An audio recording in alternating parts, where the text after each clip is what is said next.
zilizokumba jamii hiyo.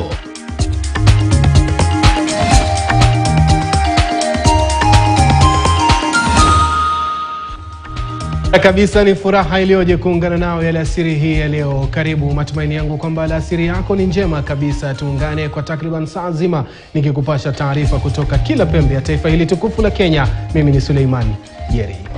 Na tukianza kule mahakamani ni kwamba mbunge wa Sirisia John Waluke amejiwasilisha katika kituo cha polisi jijini Nairobi mapema mchana wa leo baada ya mahakama kuu hapo jana kushikilia adhabu yake ya kifungo cha miaka 67 gerezani kutokana na kesi ya utapeli. Waluke alijiwasilisha katika mahakama ya Milimani mchana wa leo ambapo anazuiliwa korokoroni kabla ya kusafirishwa gerezani. Mapema hapo jana jaji wa mahakama kuu Esther Maina alimwamuru Waluke kulipa faini ya shilingi bilioni 1 au kuhudumia kifungo cha miaka 67 gerezani kutokana na kosa la kutapeli halmashauri ya mazao na nafaka NCPB shilingi milioni 297 mnamo Juni mwaka 2020. Rufaa yake iliangushwa pale alipotakiwa kulipa faini hiyo.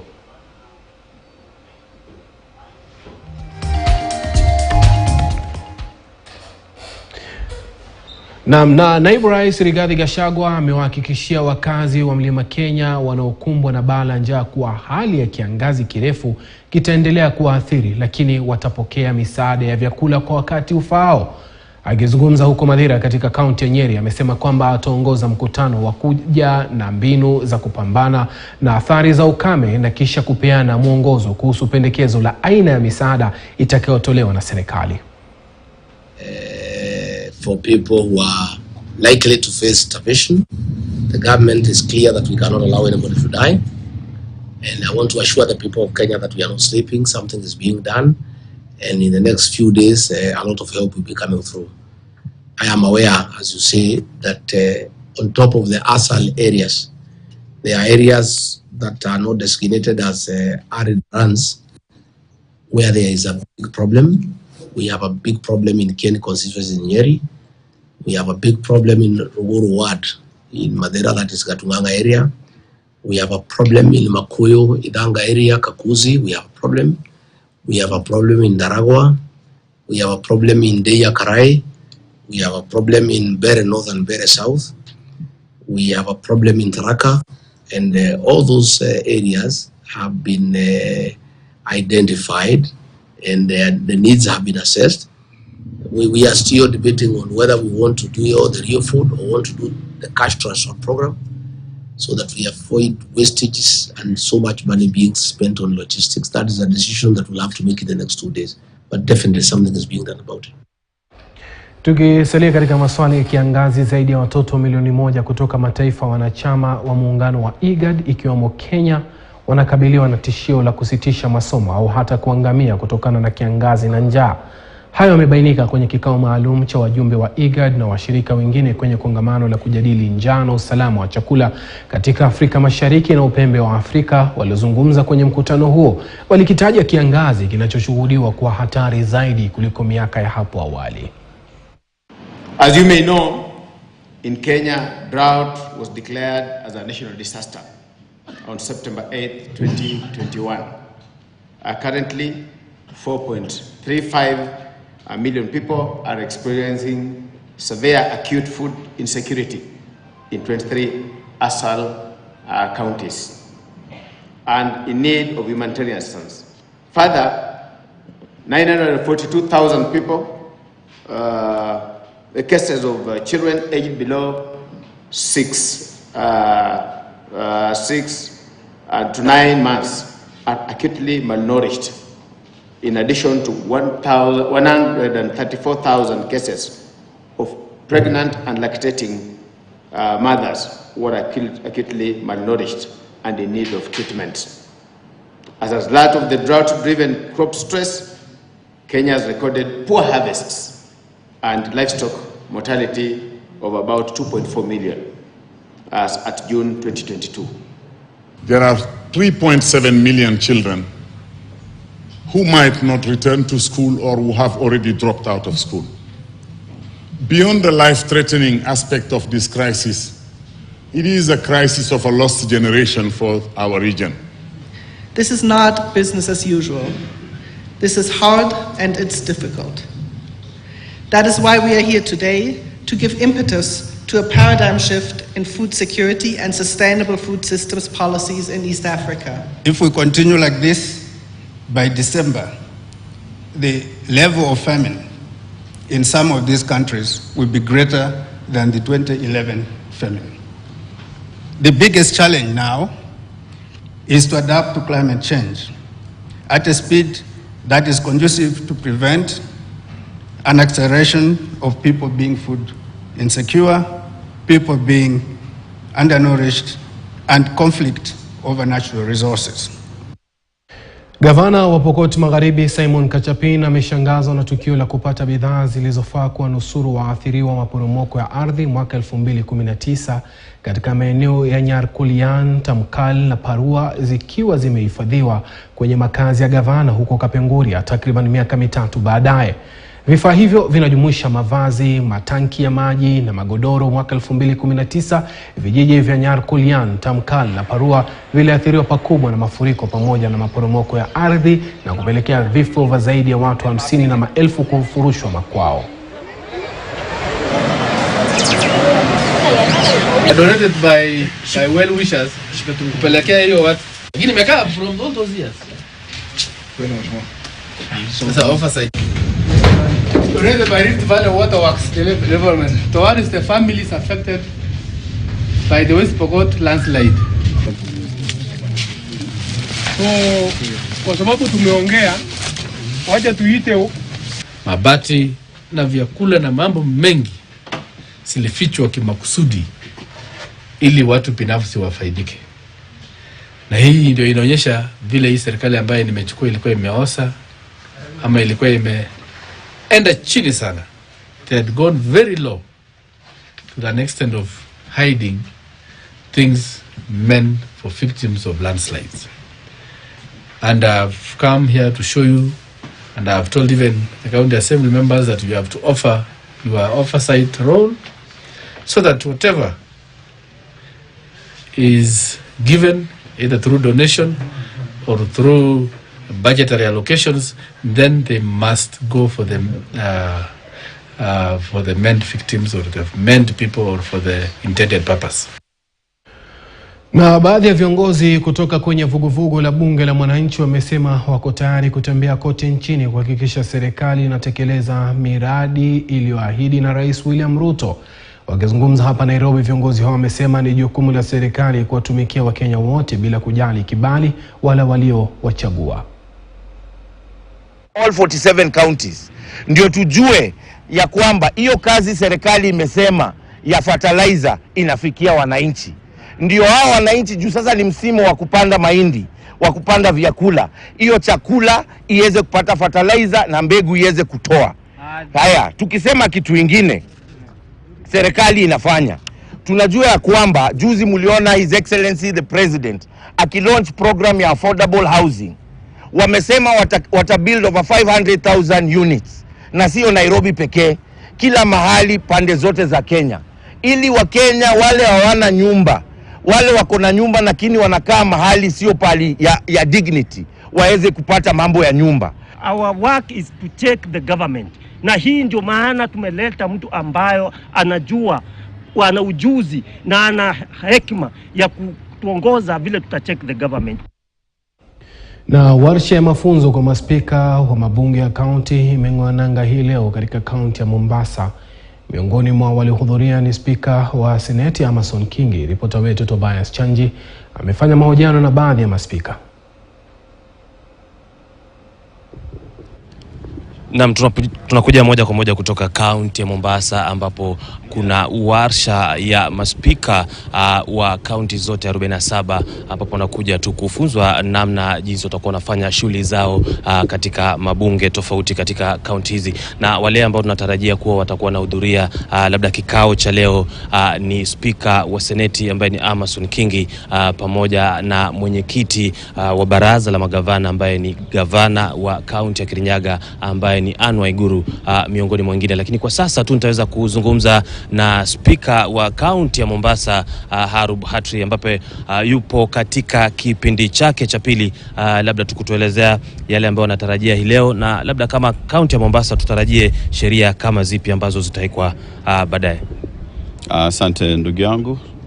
Sisi tumekuja hapa leo kwa mafunzo ya induction na kupatana na kaunti 47 za Kenya nzima.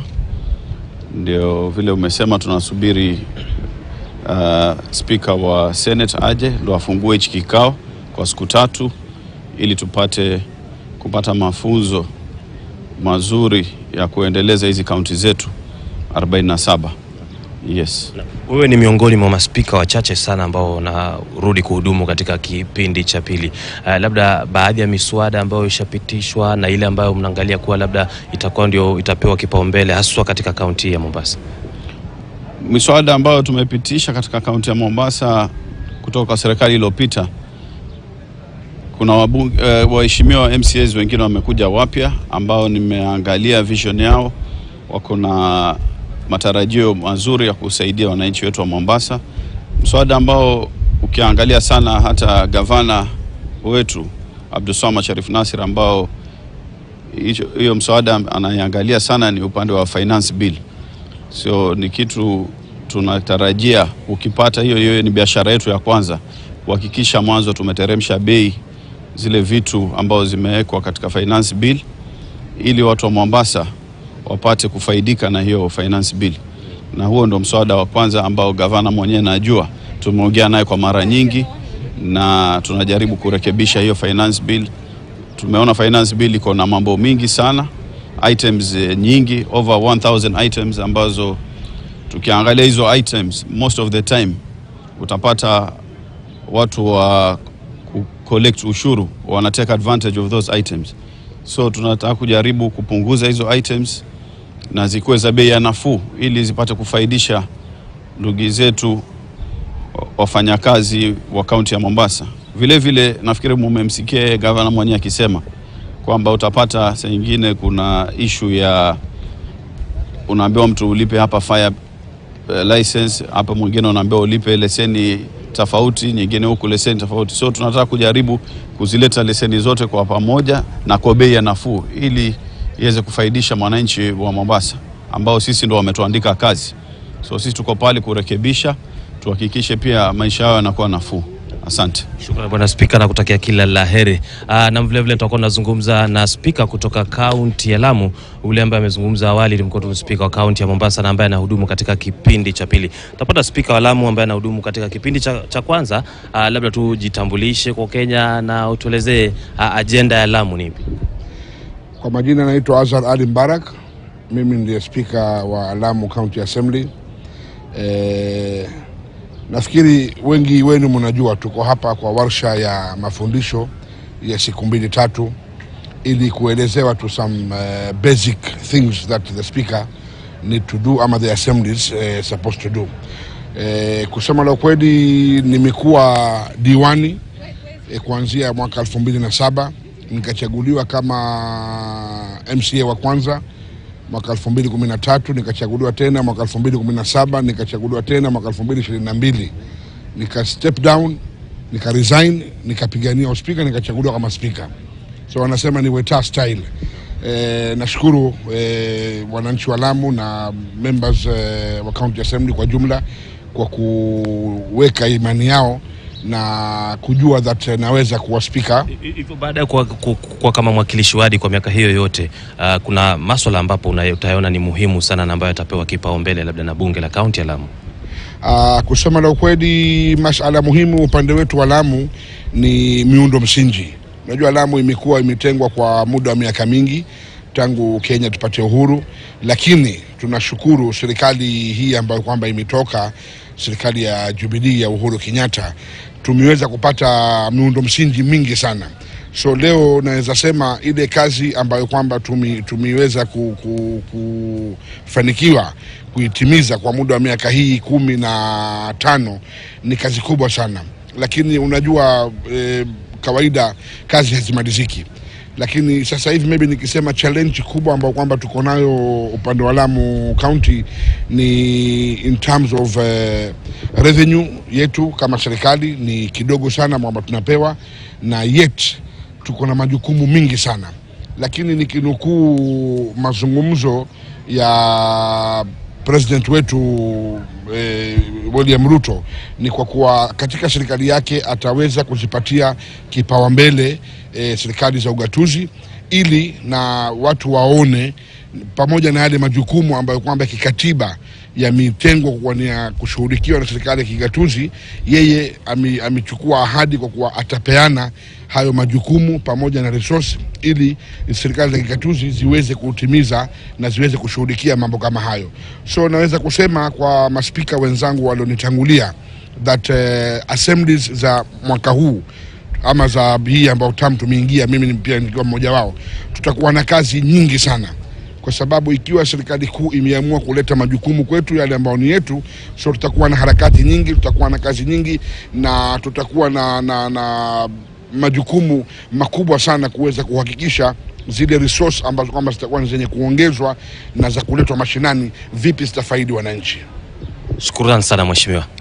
Naam. Ni baadhi tu ya maspika ambao wanahudhuria warsha hii ya mafunzo ambayo inaanza leo rasmi na itakuwa inatamatika siku ya Jumapili. Kumbuka kuwa warsha hii inafaa kufunguliwa rasmi na spika wa seneti ambaye ni Amason Jeffa Kingi, lakini kuna baadhi tu ya magavana ambao pia watahudhuria, akiwemo mwenyekiti wa baraza la magavana Anne Waiguru na vile vile gavana wa kaunti ya Mombasa ambaye ni Abdul Swamad Sharif Nasiri. Kwako studio. Shukrani sana Tobias Chanji. Kwa kweli tayari spika wa bunge la seneti Amason Jeffa Kingi ameweza kufungua rasmi vikao hivyo katika eneo lile la Mombasa. Tukiangalia taarifa nyingine ni kwamba baada ya tume ya LEBC kutangaza wazi kiti cha IEBC kutangaza wazi kiti cha Bungoma, viongozi mbalimbali wamejitokeza kuwania kiti hicho. Akizungumza na waandishi wa habari, Enoch Makoha ambaye ni miongoni mwa waniaji huru amesema ni wakati sasa wa vijana kupatiwa nafasi, kwani ili kuongoza anasema vijana wana maono na kuelewa shida zinazowakumba vijana wenzao. For me to stand on behalf of people of Bungoma, I want to declare that I want to bring new development. I want to make sure that the leadership of Bungoma, under the oversight, I'll make sure I generate each and every resources back to our local people. This will help us, our development and our youth to run within our community in a better life. Shirika moja lisilo la kiserikali kwa jina Tesco ambalo linaangazia maslahi ya watoto wenye ugonjwa wa autism wameandaa mbio aina za marathoni ili kupata njia ya kujenga madarasa na shule za watoto wanaoishi na ugonjwa huu ili kuimarisha elimu yao. Akihudhuria mkutano wa kuzindua mbio hizo, mwakilishi wa kike kaunti ya Nairobi Esther Passaris anasema atatia fora kuwahamasisha wawakilishi wanawake wengine kuipa kipaumbele swala la kuwa na madarasa maalum ya wanafunzi wenye autism au usonji. To begin training, because they sponsorship packages and why the sponsorship. Basically, sponsorship is giving an opportunity for networking. The parents, because parents need to understand a child not talking is not that they are mad, they are not mentally retarded, they just see life in a different way and need to be supported so that they can be independent and contribute to society. So that is what the marathon fundraising is all about, but this is a long-term project. For those who have autistic children, we are asking you to also bring in your children. Let them come and mix with others. We'll have a fun run for 2 kilometers for the autistic children. We'll have a CEO run of 5 kilometers for the CEOs of sponsors and CEOs of companies that will register. We'll have a 10-kilometer fun run for families and athletics enthusiasts. I've also met situations where a mother loses her autistic child, especially this happens in the informal settlement. He just wanders off. And then what happens, because of his behavior and his fear, he meets people who think he's not a good boy. Then they beat him up. Then he ends up probably in police. Then nobody goes to claim him, and then he ends up in cells. or he ends up, because wherever they take him, if they don't understand, so we've got to sensitize the police, we've got to sensitize the prisons, because there are some autistic people that are actually caught on the wrong side of the law, not because they did anything wrong, but because we failed to understand them. And they cannot communicate. Kamishna wa kaunti ya Busia Samuel Jonga ametangaza vita vikali dhidi ya wote wanaoajiri watoto katika kaunti hiyo, huku akiwataka washikadau na mashirika mbalimbali kuhakikishia kuwa wanashirikiana ili kukabiliana na visa vya ajira ya watoto ambavyo vinaendelea kuongezeka. Kulingana na afisa wa masuala ya watoto kaunti ya Busia Esther Wasige, asilimia 30 ya watoto katika kaunti hiyo wanaajiriwa wakiwa na umri mdogo, hali inayoathiri pakubwa masomo yao. To do with that child, and there are many children like those. Institutionalization, sorry, where I come from, I really struggle. We have come together. We want to do this project. We want to identify the places where children are being employed for labor. We also want to identify and see exactly what are the problems that these children are facing at home. In this county, we are estimated to have close to 30,000 children engaged in worst forms of child labor. That is one too many. We have solutions to this particular problem. Inaction is no longer an excuse for all of us. As we have come together as partners, I know we can pull our resources, our competencies to take action. My urge to you and I is to, when you spot it, you take action. We've set aside some resources, looking at approaching the first needs. And these needs we really got from consultation meetings with children, with communities, and also aligning up the interventions with what are the priorities of the county and that of the Directorate of Children's Services in this county. We will work as a team to ensure that we eradicate child labor in our midst, using the law and using all other means possible to ensure that we protect the children in this county. Hospitali ya rufaa ya mafunzo na utafiti ya chuo kikuu cha Kenyatta imepokea vifaa mbalimbali vya viwango vya juu vya kutibu saratani ambavyo vinatarajiwa kupunguza gharama ya kudhibiti ugonjwa huo na kuleta afueni kwa wagonjwa. Na uchunguzi, CyberKnife, kituo cha tiba na uchunguzi thabiti, kitatambua na kutibu uvimbe wa saratani bila kufanya upasuaji kama ilivyokuwa awali. Akipokea kifaa hivyo katika hospitali hiyo, mkurugenzi wa bodi ya usimamizi Profesa Olive Mugenda amesema Wakenya watapata huduma kwa gharama ya chini kwa shilingi 350,000 ambazo zitawafaidiwa na bima ya kitaifa ya afya ya NHIF.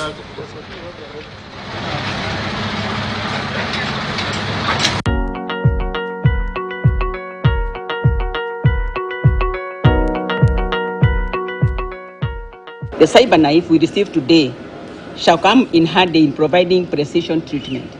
So it's head-to-head treatment of cancer and diagnostics, so that when you are diagnosed through the imaging center here, then we don't send you home. We now have the machine to go ahead and treat you, in addition to other equipment that we have here and other procedures of treatment that we have here. This system, therefore, will highly improve the quality of care given to patients in Kenya and region, to reverse outbound medical tourism for patients seeking treatment. I did a little bit of research regarding this equipment, and from what I have gathered so far, it is 90% effective in treating cancer. So this is a wonderful achievement for KUTRH. We are looking for end-to-end oncological solutions, starting with the diagnostics right through to the treatment, of which the CyberKnife is actually at the cutting edge of treatment of cancer. I'd like to urge, because I've been through that process myself, urge people to please don't wait until you're sick. Get yourself medically checked. Na tukitoka huko KU ambako ni kwenye hospitali hiyo ya rufaa na matibabu na mafunzo